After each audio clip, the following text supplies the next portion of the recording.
హైదరాబాద్ లో కన్సల్టేషన్ మరియు 3,500 రూపాయల colour Doppler test Avis hospitals లో ఉచితంగా పొందండి. నమస్తే రమగారు. నమస్తే జయ.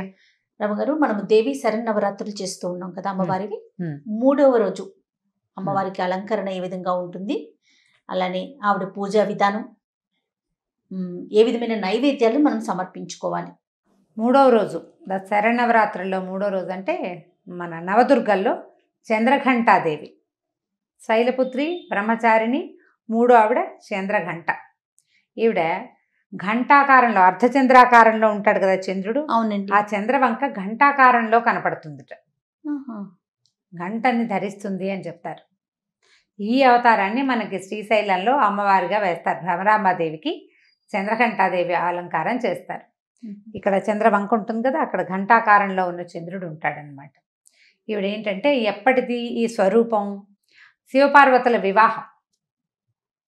ముందు మొదటేమో ఆవిడ హిమోత్పుత్రికగా పుట్టింది, తర్వాత శివుడి కోసం తపస్సు చేసింది, తర్వాత శివుడు ప్రత్యక్షమయ్యాడు, ఆయన ఒప్పుకున్నాడు వివాహానికి. మీరు వివాహానికి శివుడు తరలి వచ్చేట భూతగణాదులతోటి. ఓహో. తరలి వస్తే భూత ప్రేత పిశాచాలన్నీ, ఆయన శ్మశానవాసి కదా, ఆయన స్వస్వరూపంతో వచ్చేసాడు. మెడ చేతుల నిండా సర్పాలు, తర్వాత గజాజనము వ్యాఘ్ర చర్మాలు ధరించి భూతప్రేత పిశాచాలన్నీ, ఆ గణాలు అవన్నీ ఎట్లాంటి ఒక శబ్దాలు, వాటిని చూసేసరికల్లా వీళ్ళ అమ్మగారు హిమవత్పర్వతం యొక్క భార్య మేనాదేవి స్పృహపై పడిపోయింది భయంతో.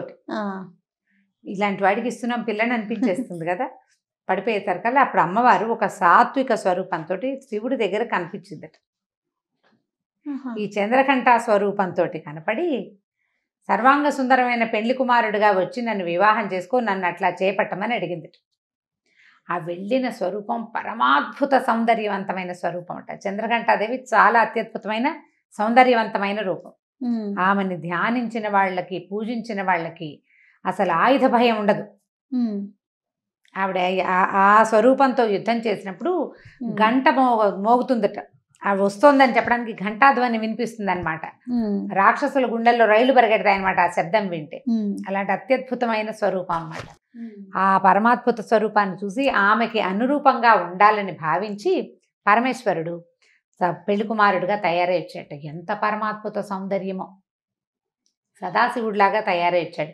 ఈ వెనకాలన్న ప్రమథగణాలన్నీ కూడా స్వరూపాలు మార్చుకున్నాయి. అమ్మవారికి పెళ్లికి శోభాయమానంగా కనపడడం కోసం, ఆమెకి ప్రీతి కోసం భూతగణాలన్నీ కూడా తమ స్వరూపాలు మార్చుకుని ఈయన అత్యద్భుతంగా పెళ్లి కుమారుడిగా తయారయ్యి వచ్చారనమాట. అప్పటి స్వరూపం. చంద్రఘంటాదేవిని కనుక స్మరిస్తే వాహనాల్లో, ప్రయాణాల్లో భయం ఉండదు. తర్వాత జంతువుల వల్ల, ఆయుధాల వల్ల భయం ఉండదు. చాలా తొందరగా మనకి వశం అవుతుందట ఆవిడ. ఆమెకి అలాంటి అమ్మవారిని పూజించేటప్పుడు మామూలుగా దసరా నవరాత్రుల్లో కూడా మనము ఎట్లా పడితే అట్లా ఉండకూడదు. చాలా శుభ్రంగా చక్కగా అలంకరించుకుని కూర్చుని పూజ చేసుకోవాలని చెప్తారు. సర్వాలంకారాలతోటి కూర్చుని పూజించాలి అమ్మవారిని. మామూలు పూజల్లో సాధారణంగా ఏం చేస్తారు, పొద్దునే ఏదో తలస్నానం చేసి జుట్టు ముడేసుకుని తడి పొడి తలతోటి తల పెట్టుకుని పిడప తీసి పక్క పెట్టి కొద్దిగా మడిచేసి అలా కూర్చుంటారు, ఏదో చీర కట్టుకుంటారు. అట్లా కాదు.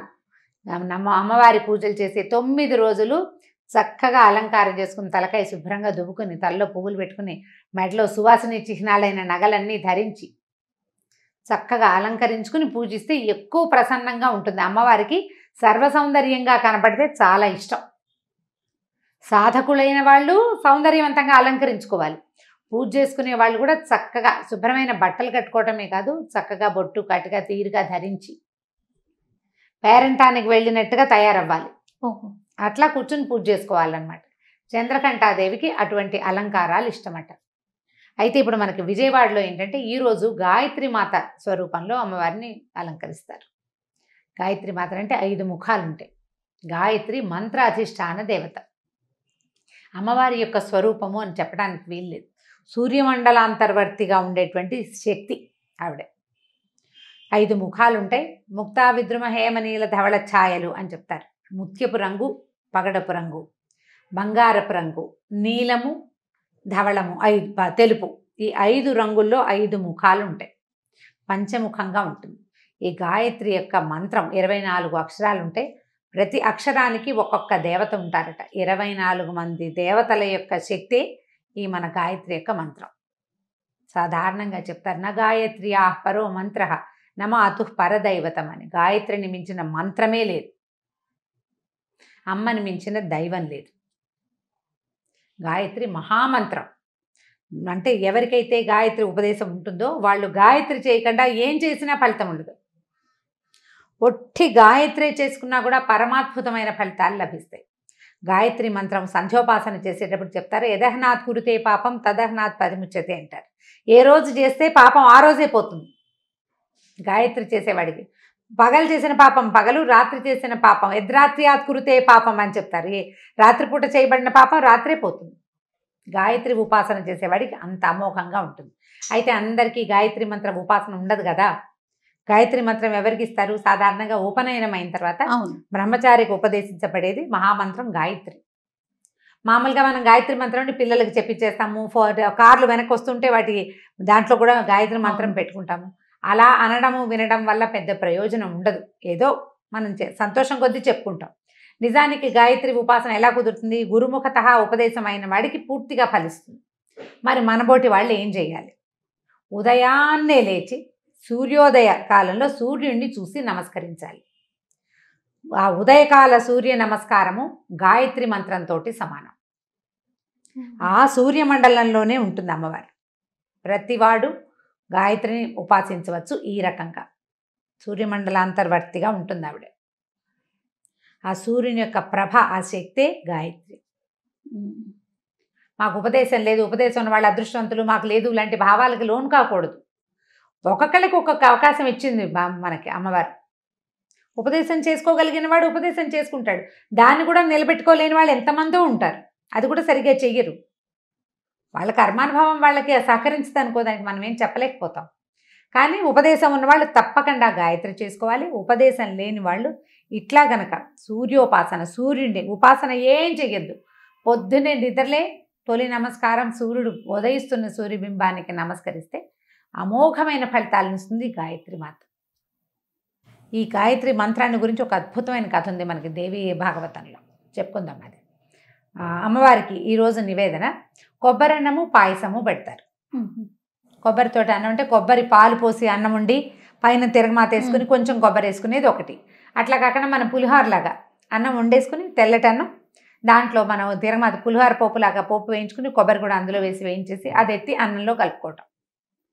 అది కొబ్బరన్నం. రెండోది పాయసము, బెల్లం వేసి కానీ పంచదార వేసి కానీ పాలు పోసిన పాయసాన్ని, ఈ రెండు నైవేద్యాలని మనకి అమ్మవారికి ఇక్కడ గాయత్రి మాతకి అదే పెడతారు. చంద్రకంఠాదేవి కూడా అదే నైవేద్యాన్ని సమర్పిస్తారు. మన అలవాట్లను బట్టి ఇళ్లలో పద్ధతులు, పెద్దవాళ్ళ ఇళ్లలో అనుచానంగా చేసేవి. ఒకవేళ మనకి ఈ పని చేయడానికి పెద్దగా శక్తియుక్తులు లేవు, మన ఇంట్లో ఉండే పళ్ళో ఫలము కొద్దిగా అంత అన్నము బట్టి అన్నము పంచదార నెయ్యి వేసి కాస్త ఉప్పు బెల్లము నెయ్యి వేసో పూలగము పాలు పంచదారను, లేకపోతే మన వడపప్పు పానకము, అలా ఏదో ఒకటి నివేదన చేసుకుని గాయత్రికి సంబంధించిన అష్టోత్తర శతనామావళి దొరుకుతుంది. గాయత్రి అష్టోత్తర శతనామావళి చదువుకోవచ్చు ఈ రోజున. అయితే గాయత్రికి సంబంధించిన కథ చెప్తాం. పూర్వం అరుణుడు అని ఒక రాక్షసుడు ఉండేవాడు. అరుణుడు. అయితే వీడేంటంటే రాక్షసుడే కానీ వాడు గాయత్రి ఉపాసకుడు. ఉపదేశం అయిన తర్వాత ఆ మంత్రాన్ని విడవలేదన్నమాట. ప్రచండంగా చేసేవాడు. త్రికాలాల్లోనూ సహస్ర గాయత్రి చేసేవాడు. పొద్దున మధ్యాహ్నం త్రిసంధ్యల్లోనూ సహస్ర గాయత్రి. మహా పవర్ఫుల్గా ఉంటారు వాడు. అతను ఏం చేశాడంటే బ్రహ్మదేవుడిని గూర్చి తపస్సు చేయటం మొదలుపెట్టాడు. తపస్సు చేస్తే బ్రహ్మదేవుడు ప్రత్యక్షమయ్యాడు. ఇట్లా ఉపాసన ఉన్నవాడికి తొందరగా ప్రత్యక్షం అవుతాడు. బ్రహ్మదేవుడు అడిగాడు, నీకేం కావాలని ఆయనంటే, నాకు మరణం లేకుండా వరం కావాలని అడిగాడు. బ్రహ్మదేవుడు ఒప్పుకోలేదు. అది కుదరదు, వరాంతరం అడుగు ఏదైనా, పుట్టిన వాడి ప్రాణి గిట్టక తప్పదు. రాక్షసులకి మానవులకి మరణం తప్పదు. అమరులు కాదు మీరు, వేరే వరం కోరుకోమంటే బాగా ఆలోచించాడు. మామూలుగా సాధారణంగా ఎలా ఉంటాయి జీవాలు, అయితే 2 కాళ్ళు ఉంటాయి, లేకపోతే 4 కాళ్ళు ఉంటాయి కదా. అందుకని ద్విపాత్తులు చతుష్పాత్తుల వల్ల మరణం లేకుండా వరం అడిగాడు. 2 కాళ్ళు ఉన్న వాళ్ళు ఎవ్వరి వల్ల మానవులు కాదు, దేవతలు కిందర్లు కింపురుషులు గంధర్వులు అందరికీ 2 కాళ్ళు ఉంటాయి, వాళ్ళతో నో మరణం. ఇక జంతువులు పులులు, సింహాలు, లేళ్ళు, గాడిదలు, కుక్కలు అన్నీను ఏనుగులతో సహా, జిరాఫీలు, ఒంటెలు తీసుకుని 4 కాళ్ళు ఉంటాయి. 4 కాళ్ళు చతుష్పాత్తుల వల్ల కూడా నాకు మరణం లేదు, లేకుండా మరణం ఇవ్వు అని అడిగాడు. చక్కగా మరి ఏం చేస్తాడు, ఒప్పుకున్నాడు కదా, ఒప్పేసుకున్నాడు బ్రహ్మదేవుడు. సరే బాగుంది. ఎప్పుడైతే ఇది వచ్చేసిందో వరగర్వం, అప్పటిదాకా ఇతను ఉపాసకుడు, మహాద్భుతమైన వినయ సంపదనిచ్చే గాయత్రి ఉపాసన. అక్కడి నుంచి బ్రహ్మదేవుడి కోసం చేసిన ఇన్ని వేల సంవత్సరాల తపస్సు. సాధారణంగా ఏంటంటే ఎవరికైనా కూడా ఇక్కడ మనమే ఉన్నాము అన్న భావన రాగానే వాళ్ళు ఇంకా ఆగలేకపోతారు. అవును అవును. వరగర్వం అప్పటికి ఇప్పటికీ అదే ఉంది జయ, ఏం మార్పు లేదు. అవును రమ్మగారు. మనం పైకి వెళ్ళాము అని అనంగా అనుకోగానే వీడి కొమ్ములు వచ్చేస్తాయి. అందులో మనుషులు రాక్షసులు ఎవ్వరూ అతీతులు కాదు ఆ భావాలకి. ఇప్పుడు ఈ రోజుల్లో అయితే మరీ ఇంత వస్తే చాలు. అది ఎప్పుడూ ఉంది. వీళ్ళు ఇంతంత తపస్సులు చేసి వాళ్ళకి మనకు అంత ఏం అక్కర్లేదు, కొద్దిగా 10 రూపాయలు చేతికి అందితే చాలు, వచ్చేస్తుంది మనకి. కాస్త మంచి పేరు వస్తే చాలు. నిలబెట్టుకోలేకపోతారు. ఆ యాటిట్యూడ్ని పోగొట్టుకోవటమే చాలా కష్టం చేయాలి. దాన్ని దాటలేకపోతారు. అది దాటేరా మహానుభావులైపోతారు వాళ్ళు. రాక్షసులు కూడా కొద్ది మంది దాన్ని దాటిన వాళ్ళు ఉన్నారు. ఇంత వరం లభించినా కూడా దాన్ని ఆ గొప్పని అణిచి భగవత్ సాన్నిధ్యాన్ని కోరుకున్న వాళ్ళు కొంతమంది ఉన్నారు. కొంతమంది కనపడతారు, సాధారణంగా కనిపించరు. మనకి కథల్లో కనపడతాయి. ఈసారి సందర్భం వచ్చినప్పుడు చెప్తాను ఈ మాట. అయితే ఈ అరుణుడు ఏమయ్యాడు, క్రమంగా బాగా బలిసిపోయాడు అనమాట. బలం పెరిగిపోయింది అతనికి. ఇక దేవతల మీద యుద్ధం ప్రకటించాడు. పాతాళము భూలోకము జయించేశాడు. స్వర్గారోహణ చేసేసాడు. ఇహ స్వర్గం మీద పడ్డాడు. దేవతలంతా పారిపోయారు తలా ఒక పక్కకి. అతన్ని జయించలేకపోయారు వాళ్ళు. జయించలేక ఏమనుకున్నారు, అందరు కలిసి బ్రహ్మదేవుడి దగ్గరికి వెళ్ళారు. మాకు ఏదైనా చెప్పునైనా చెప్పండి. నేనేం చెప్తాను, వరం అడిగాడు, ఇచ్చాను. వాడికి 2 వరాలు ఉన్నాయి. ఒకటి ద్విపాత్తుల నుంచి మరణం లేదు, 2 చతుష్పాత్తుల నుంచి మరణం లేదు. మీరు ఏం చేసినా కుదరదు. దేవతలను అందరినీ పిలుచుకెళ్ళారు యుద్ధానికి. పిలుచుకెళ్తే ఎవరెవరిని, బ్రహ్మ విష్ణు మహేశ్వరులను కూడా పిలిచారు. అందరూ యుద్ధం చేశారు, ఎవరు ఏమీ చేయలేకపోయారు. వాడిని వాళ్ళ వల్ల కాలేదు. అంతే కదా. ఈ వెధవ యుద్ధం మేము చేయము, మీ చావు మీరు చావండి, మా ఇళ్ళకి ఎవరు రారు కదా అని 3 కాస్త వెళ్ళిపోయారు. వాళ్ళు వెళ్ళిపోయారు. బ్రహ్మదేవుడు ఆయన లోకానికి వెళ్ళిపోయాడు. అది ఎవరికీ కనపడదు. ఏ రాక్షసుడు బ్రహ్మదేవుడి మీద యుద్ధానికి వెళ్ళడు. తాతయ్య వరాలు ఇవ్వాల్సిన వాడు, అంతే. పోట్లాడగలడు, యుద్ధానికి వెళ్ళడు. అక్కడి నుంచి పరమేశ్వరుడు రాక్షసులకేమో పరమదైవతం శివుడే కాబట్టి ఆయన జోలికి ఎవరు వెళ్ళరు. ఆయన దగ్గర నుంచి లాక్కునేందుకు ఏముంది, అదే కదా, ఏమీ లేదు. ఇక మిగిలిన వాడు 3వ వాడు హరి, శ్రీ మహావిష్ణువు. ఆయన హరిహరాదులకు ఎవరికి కనపడ్డు, తనకు కూడా తను కనిపించకుండా ఉంటాడు. రాక్షసులకి కనపడ్డు. వాళ్ళు ఆయన పట్టుకోలేరు. ఆయన ఎక్కడ ఉంటాడో తెలియదు. ఎందుకంటే ఆయన సర్వాంతర్యామి. ఒక ప్లేసు అని లేదు. వీళ్ళు 3 కాస్త వెళ్ళిపోయారు. దీన్ని మేమేం చేయలేము అని. ఈ దేవతలంతా బతిమలాడారు బ్రహ్మని, ఏదైనా ఉపాయం చెప్పంటే బ్రహ్మదేవుడు చెప్పాడు, కాదు పరాశక్తిని అడుగుదాం. వీళ్ళు 3 వెళ్ళిపోయారు. ఎవరి వల్ల వీళ్ళు 3 పుట్టారో వాళ్ళేమో వెళ్ళైపోయారు. ఇప్పుడు మనకు ఎవరు చెప్పగలరు దీనికి సమాధానం? అందుకని అందరూ కలిసి అమ్మవారిని ప్రార్థించారు. ప్రార్థించి చాలా అడిగారు, మమ్మల్ని రక్షించు, మమ్మల్ని కాపాడంటే. అప్పుడు ఆవిడ ఏం చెప్పిందంటే, వాడికి ప్రధానమైన శక్తి గాయత్రి, అది తీసేయండి వాడి దగ్గర నుంచి. అది పక్కకి వెళ్ళిపోతే వీడిని జయించడం సులువు. ఇక వాడి మరణం అంటారా, వాడి దాని సంగతి నేను చూస్తానని. గాయత్రిని తప్పించాలి. వాడి దగ్గర గాయత్రి ఉన్నంతకాలం అమ్మవారు కూడా వాడిని ఏమీ చేయలేదు, చెయ్యదు. అక్కడి నుంచి వీళ్ళంతా ఆలోచించుకుని తమలో తెలివిగల వాడైన బృహస్పతిని పంపించారు. ఎక్కడో అరుణుడు సంధ్యోపాసన చేసుకుంటున్నాడు గంగానది ఒడ్డున కూర్చుని. వీడు ఇంత యుద్ధం చేస్తాడు కానీ ఉపాసన మానుడు, త్రికాలాల్లో సంధ్యావందనం మాండు. ఆ సంధ్య పరుచుకుంటుంటే ఇది బృహస్పతి వెళ్ళి పలకరించాడు. వీడెందుకు మన పలకరిస్తున్నాడని వాడు ఆశ్చర్యపోయాడు. అరుణుడు ఆశ్చర్యపోయి అడిగాడు, ఏమిటి నువ్వు ఇక్కడికి వచ్చావంటే, అదేమిటి మన ఇద్దరం ఒకళ్ళం ఒకటే సమానము, నీకు గాయత్రి ఉపాసన ఉంది, నాకు గాయత్రి ఉపాసన ఉంది. నీకు గాయత్రి మంత్రమే కదా నీ మంత్రం, నా మంత్రం కూడా గాయత్రి మంత్రం. దానివల్ల నేను గురువునయ్యాను. నాకు గురుస్థానం ఎలా వచ్చింది, గాయత్రి ఉపాసన వల్ల వచ్చింది. కాబట్టి మన ఇద్దరం సోదర తుల్యులము అన్నాడు. నేను కొళ్ళు మండిపోయింది అరుణుడికి. వీడిగా నేను సమానం ఏమిటి, వీడు నేను సమానం ఎలా అవుతాం? నేనేమో బ్రహ్మదేవుడి దగ్గర వరం పొందా, నాకు మరణం లేదు, వీడు అమృతం తాగి వీళ్ళు తెచ్చుకున్నారు. అమృతం తాగక్కర్లేకుండానే నాకు అవధ్యుడుగా అసలు మరణం లేనివాడిగా ఉన్నాను నేను. పైగా మొత్తం భూమి ఆకాశాలని ఏకం చేసి మొత్తం ఒడిసి పట్టేశారు. వీడు నేను ఓడించిన ఒక లోకంలోని ఒక రాజు యొక్క గురువు.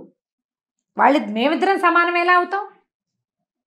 మమ్మల్ని ఇద్దరిని సమానంగా చేస్తున్నది ఏది? గాయత్రి. మానేస్తాను నేనని మానేశాడు. ఓరిని పిచ్చోడు మానేశాడు. మనిద్దరి వాడితో నన్ను సమానం చేసేటువంటి క్రియ ఏదైతే ఉందో అది నేను చెయ్యను. వాడితో మానిపించాలి కానీ తెలివితేటలు నేను చేసేది నువ్వు చేయడానికి వీలేదు, నోరు మూసుకో అని అనాల్సింది. అనలేదు. అలా అహంకారం తలకెక్కితే అన్ని వాళ్ళ ఆలోచనలే కరెక్ట్ అనిపిస్తాయి. అదే కదా, తలకి పొగరు ఎక్కిన వాడికి తను ఏది ఆలోచిస్తే అదే కరెక్ట్ అంతే. దెబ్బకి గాయత్రి ఉపాసన మానేశాడు.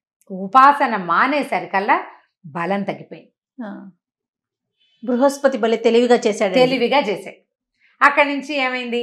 దేవతలు యుద్ధం ప్రకటించారు. నీ మీదకి మేము వస్తున్నామని. వీళ్ళు నన్నేం చేస్తారు, నాకు ఎలాగో మరణం లేదు, నేను గాయత్రి మానేశానన్న భయం లేదు వాడికి. జయించేశానన్న బాధ, ఆ ధైర్యంతో ఉన్నాడు. అక్కడి నుంచి ఏమైంది? వీళ్ళకి దీనికి సహాయంగా అమ్మవారు వచ్చింది. అమ్మవారు వచ్చి నిలబడేసరికల్లా ఆమె ఇట్లా కళ్ళు మూసుకుని ఒక్కసారి కళ్ళు తెరిచేసరికి కొన్ని వేల భ్రమరాలు పుట్టుకొచ్చినాయట. భ్రమరం అంటే తుమ్మెద.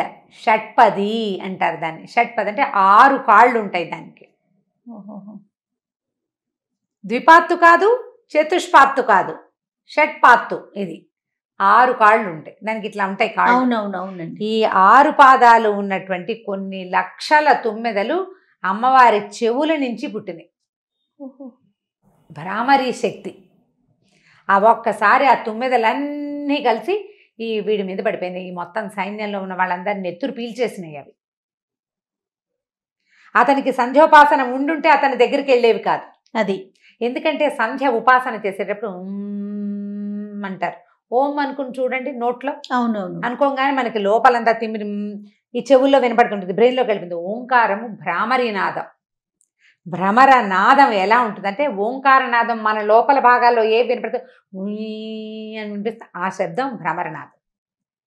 ఈ వీటిని జయించగలిగే నాదం అతనిలో ఉంది. దాన్ని చెడగొట్టేసుకున్నాడు. దాంతో ఇవన్నీ వెళ్ళి అతని మీద పడ్డాయి. ఒక్క దెబ్బకి మొత్తం సైన్యం అంతా తల్లకిందులైపోయింది.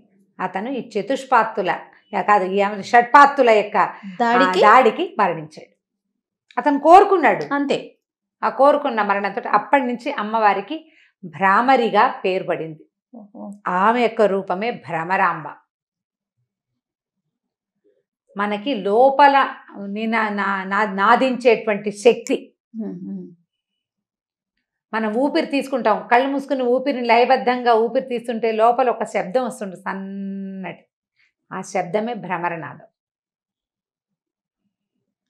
అప్పటి నుంచి ఆ అమ్మవారిని భ్రామరిగా తెలుసుకున్నారు ప్రజలు. ఆమె దగ్గర ఇలాంటి శక్తులు ఉన్నాయి.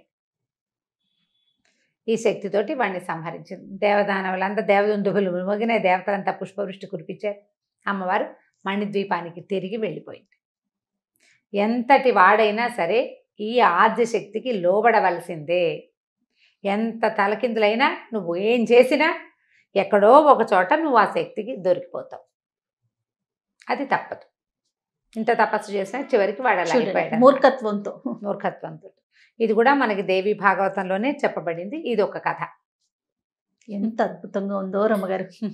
అంటే వినే కొద్దీ వెళ్ళే కొద్దీ చూసారా కొత్త కొత్త విషయాలు, ఎన్ని ఆధ్యాత్మిక ప్రతి అంశము ఒక కథే కదా రమ్మగారు.